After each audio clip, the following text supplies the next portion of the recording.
Hello my dear students, very good morning and welcome to the class again. Dear students, we people have started with, yes, अब तक तो आपको पता चल चुका होगा diversity in living organism. We have clearly understood two definitions so far. Number one is of classification and second one is evolution. What do you understand by classification? Where organisms are grouped in different categories.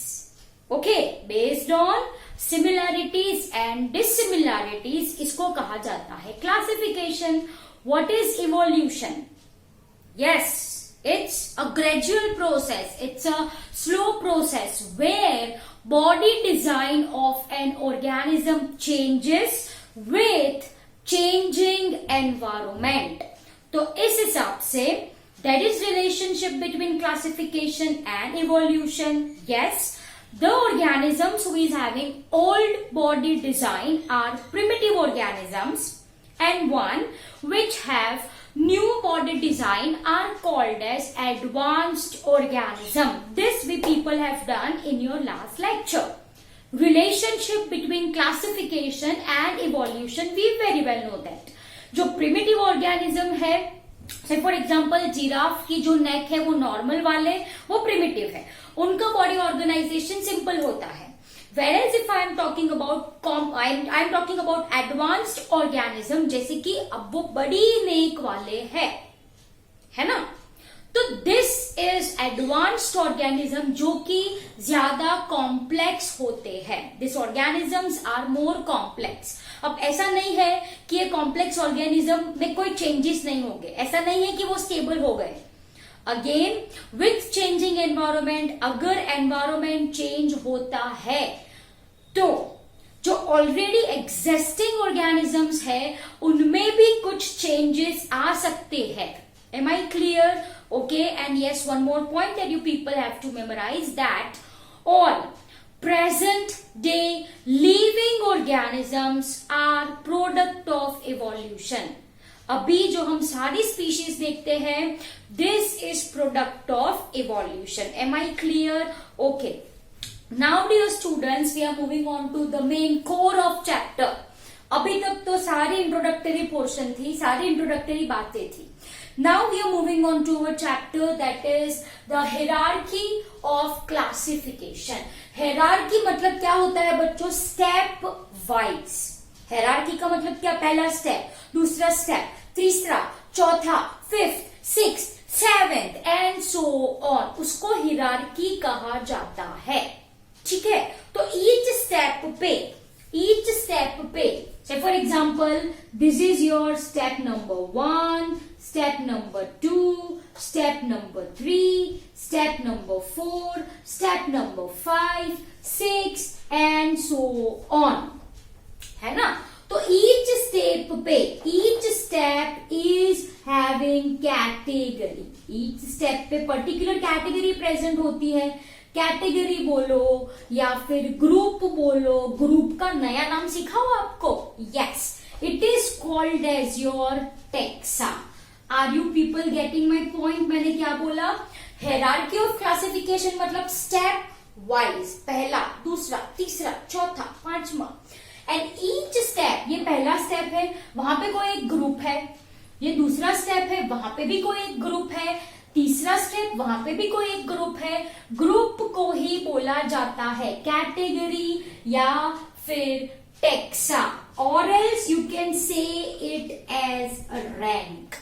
First rank, second rank, third rank, fourth, fifth and sixth. ठीक है, तो I hope you understood the meaning of hierarchy. आपको hierarchy का मतलब समझ में आ चुका होगा.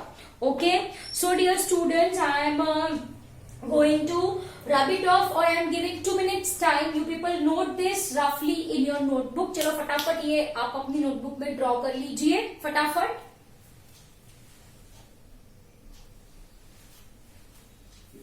Done. Okay, now I am going to rub it off. So now actually we are going to start with. Okay, तो कई सारे साइंटिस्ट, कई सारे बायोलॉजिस्ट आए ऑर्गेनिजम्स को क्लासिफाई करने के लिए. उसमें से कुछ आपको याद रखने हैं. Number 1 is your Ernest Haeckel. Number 2 is our R.H. Whittaker.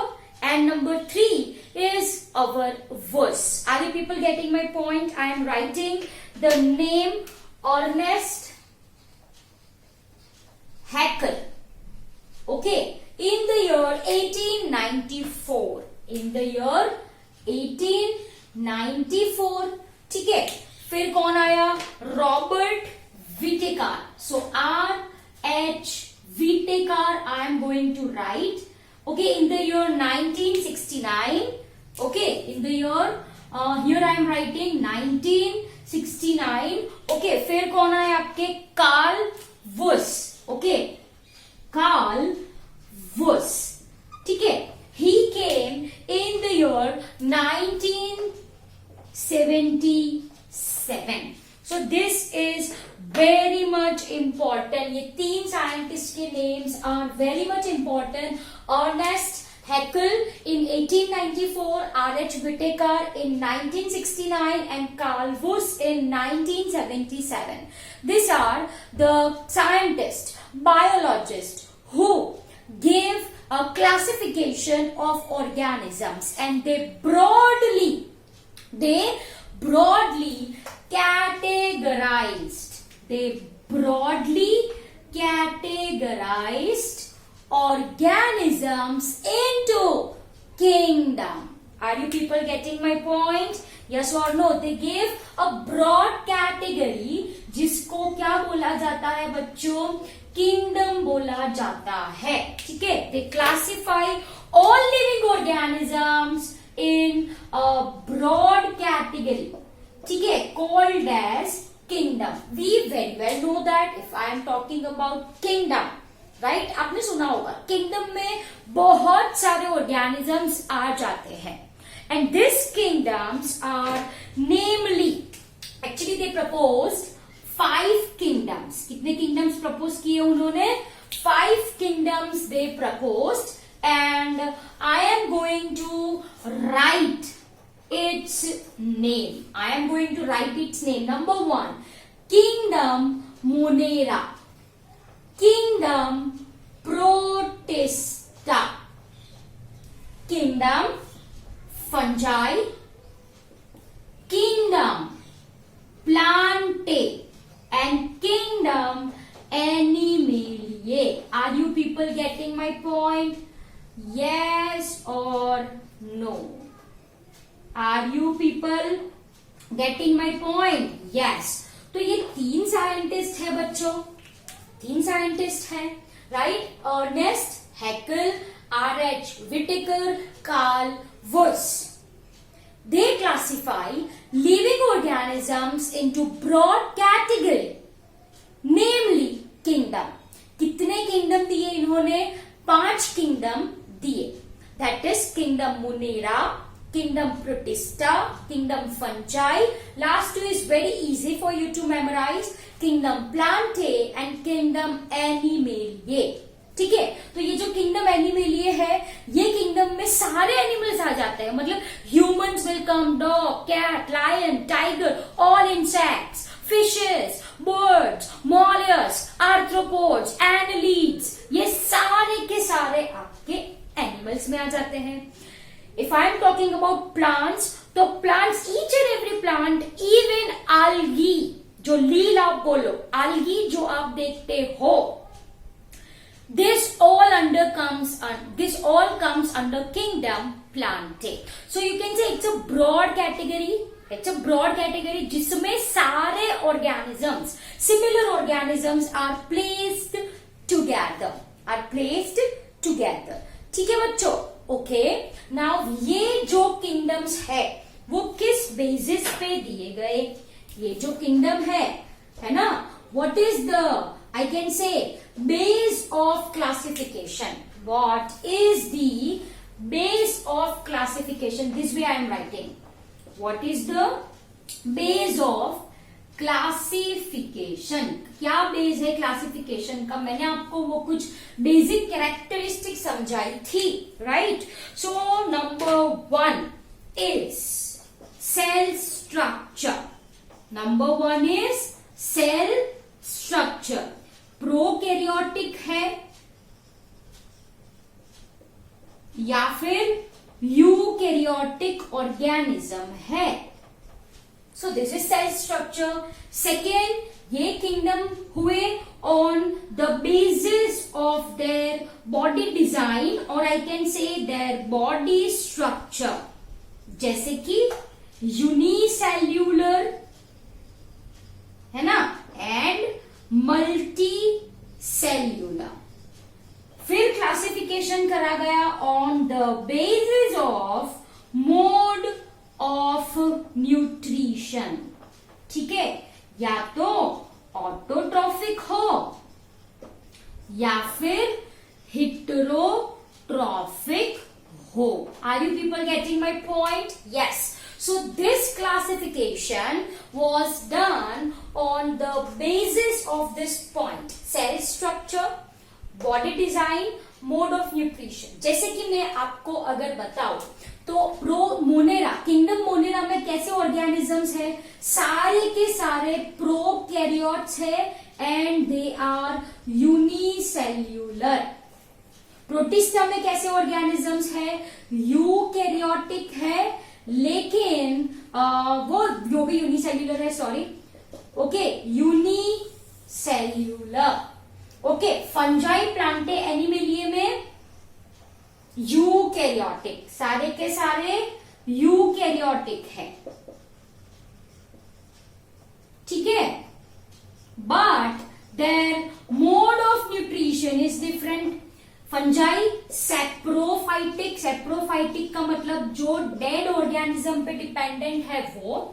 Plantae जो है वो ऑटोट्रॉफिक है, मतलब अपना खाना खुद बना सकते हैं.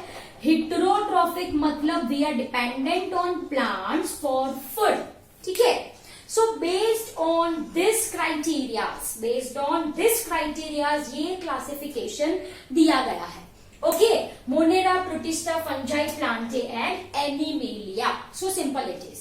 Okay, dear student, one important point. Woos. If I am talking about scientist Carl Woos, okay, so he divided Kingdom Monera into two.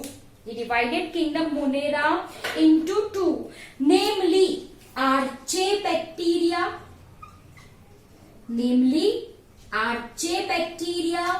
and Eubacteria. Am I clear? तो इस हिसाब से कार्ल वुस ने 6 किंगडम क्लासिफिकेशन दिया. कैसा classification दिया? 6 kingdom classification. As you can see this. 6 kingdom मतलब 1 Archaebacteria, 2 Eubacteria, 3, 4, 5 and 6. Am I clear? Okay. The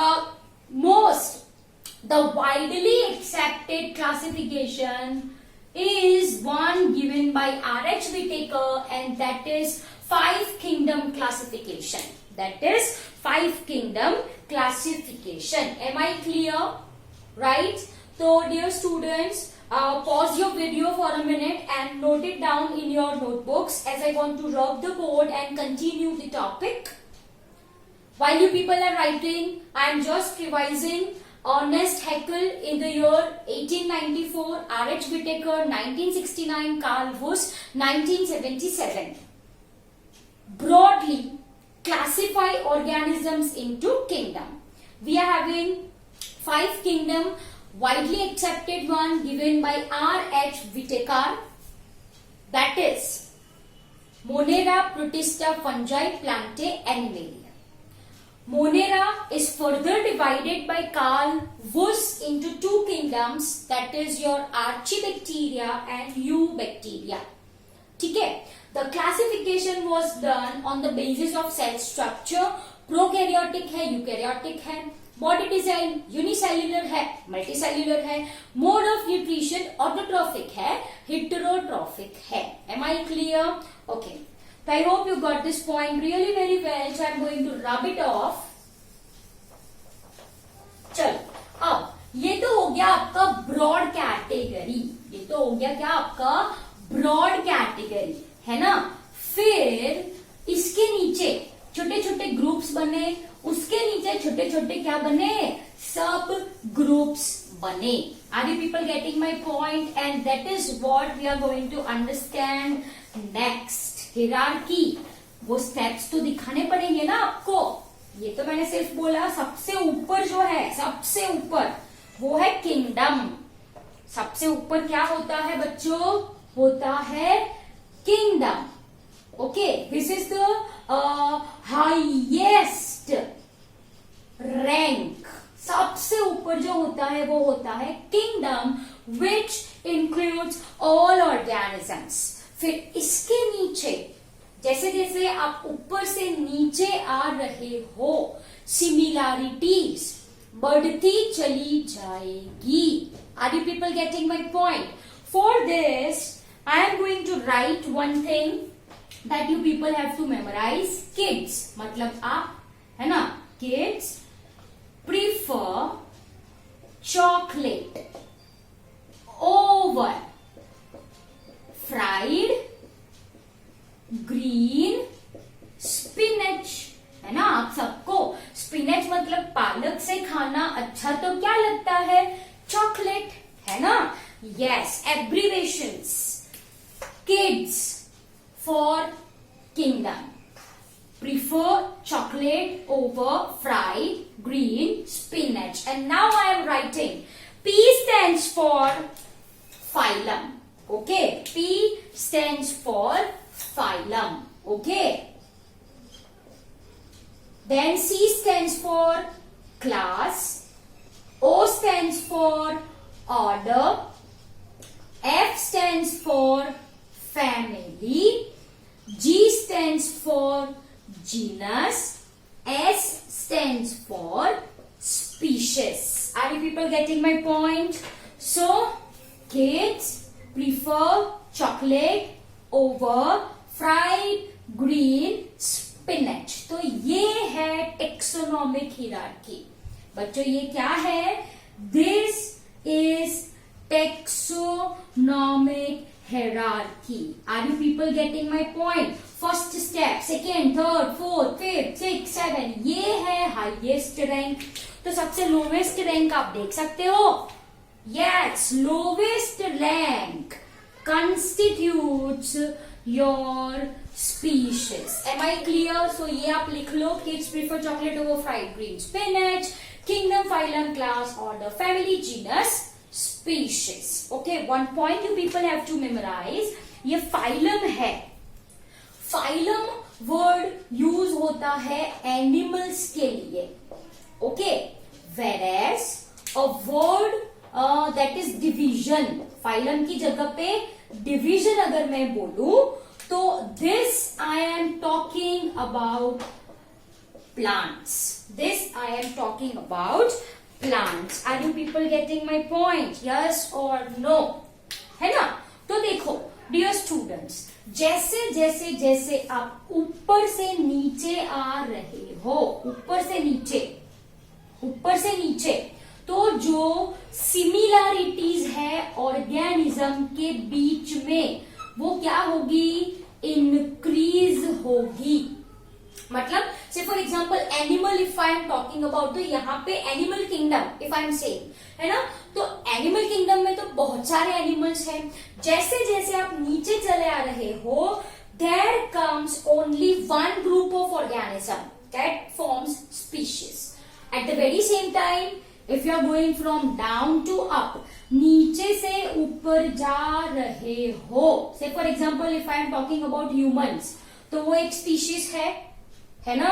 फिर ह्यूमंस और हमारे जैसे कुछ और एनिमल जीनस फॉर्म करेंगे, जीनस प्लस कुछ और animals, family, order, class, phylum, and finally we will get kingdom, है ना। तो जैसे जैसे आप ऊपर जा रहे हो, जो सिमिलैरिटीज होती है ऑर्गेनिज्म के बीच में वो कम होती चली जाती है। Similarities decreases, similarities decreases. Am I clear? I hope you correlate this point really very well. Okay बच्चों, so this is very important point. and the definition of species is very important. If I am talking about species, this way I am writing, है ना? तो species are group of organism, group of organism, right? Who are similar and have capability of breeding with each other. Am I clear? This is what I mean by species. इसको क्या बोला जाता है? इसको बोला जाता है species. जैसे कि हम हमारी बात करें तो we humans form one species. We human forms one species. We look same to same. हम सारे, whether they are Americans, whether they are Africans, okay, whether we are Indians, सारे humans looks similar in their body design, of course, similar in their body design. Am I clear? And having capability of breeding with each other, मतलब आपस में हम एक दूसरे के साथ reproduction, breeding कर सकते हैं. तो ये ग्रुप को बोला जाता है स्पीशीज. ये ग्रुप को क्या बोला जाता है? स्पीशीज बोला जाता है. Am I clear? या I hope you got the point. जैसे कि दो स्पीशीज सिमिलर हो कुछ तरह, तो they constitute genus. Group of genus forms family. Group of family forms order. कई सारे ऑर्डर मिलके क्लास बने, कई सारे क्लास मिलके फाइलम बने, बहुत सारे फाइलम इकट्ठे होके किंगडम बना. Group of species forms genus. Group of genus forms family. Group of family forms order. Group of order forms class. Group of class forms phylum. Group of phylum forms kingdom. तो आप देख सकते हो kingdom में सारे के सारे organism. Phylum में कुछ कम है, उससे कम क्लास में, उससे कम ऑर्डर में, उससे कम फैमिली में, उससे कम जीनस में, and group of only one organism. Group of only one organism. Say for example group of human, one species. Group of dog, one species. Group of cats, one species. Are you people getting my point? Yes. तो यहाँ similarities बहुत ज्यादा, ऊपर चढ़े थोड़ी कम हुई, थोड़ी कम हुई, थोड़ी कम हुई, थोड़ी कम हुई, बहुत ही कम हो जाएगी. तो जैसे जैसे आप नीचे से ऊपर जा रहे हो, similarities is going to decrease, similarity increase हो जाएगी. ठीक है? तो dear students, this is your all for today's lecture. Hierarchy of classification आपको ये समझ में आया? स्टेप वाइज क्लासिफिकेशन हमने किया. Next lecture onward, we are going to start with that 5 kingdoms: Monera, Protista, Fungi, Plantae and Animalia. ठीक है? I hope you understood this lecture really very well. See you in next lecture. Bye everyone.